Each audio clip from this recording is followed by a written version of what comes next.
I'm very happy to have the opportunity to talk about such a thing that is so important. I mean, not for me alone, at least, for all of us who are members of the congregation, and especially those who have come over here. And with regard to myself, I was in the second group. That was with another priest who was much younger than me.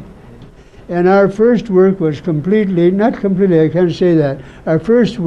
Our main work was in the Northeast.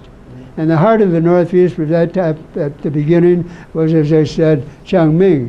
Then we moved on to Nong Khai itself, and Khon Kaen, and Lui, all those different places. And after Bishop Duhard, who did not start off with being a bishop, he was simply the leader of the rest of us, and finally was made, not a bishop, was made the prefect of our congregation at that time. At that time, Thailand had no dioceses. Everything was divided into what happened in Bangkok and what happened in the north. Those two places. And then finally, they decided that not we, but Rome itself decided that this must be a place where there are really members of what we call the Catholic Church. That meant having dioceses. And so there were 10 dioceses made. And one of our dioceses was given over to us. Bishop Duhard was the head. He wasn't quite a bishop yet, that came later.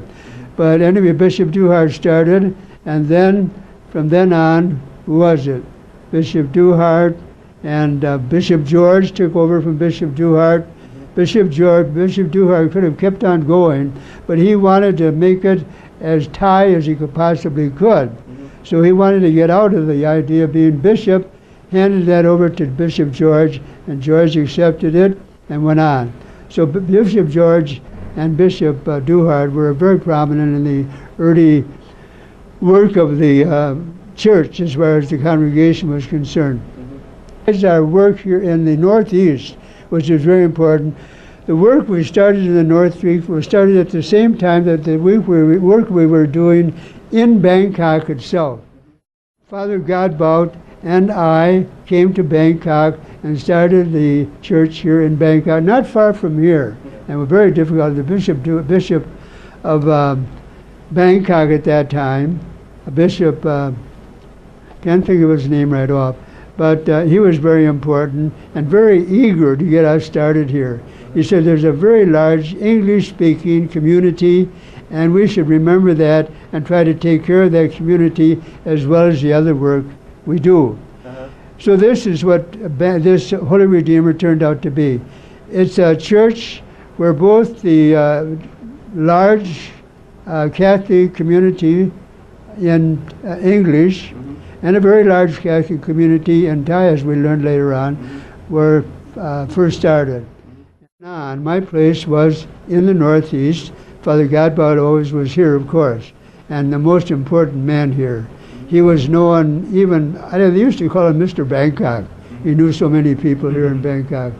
And yeah, he was very, very well known, and always thinking of himself as being a burden to us because he didn't speak Thai.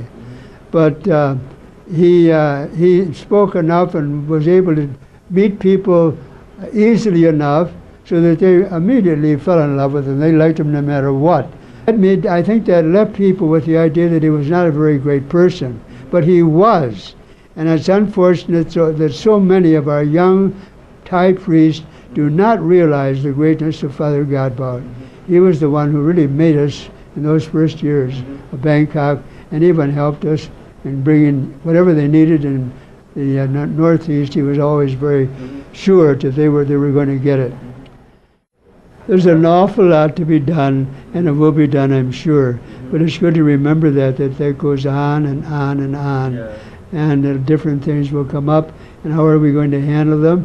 I think so far we've done a good enough job, and it'll continue like that and maybe get better and better.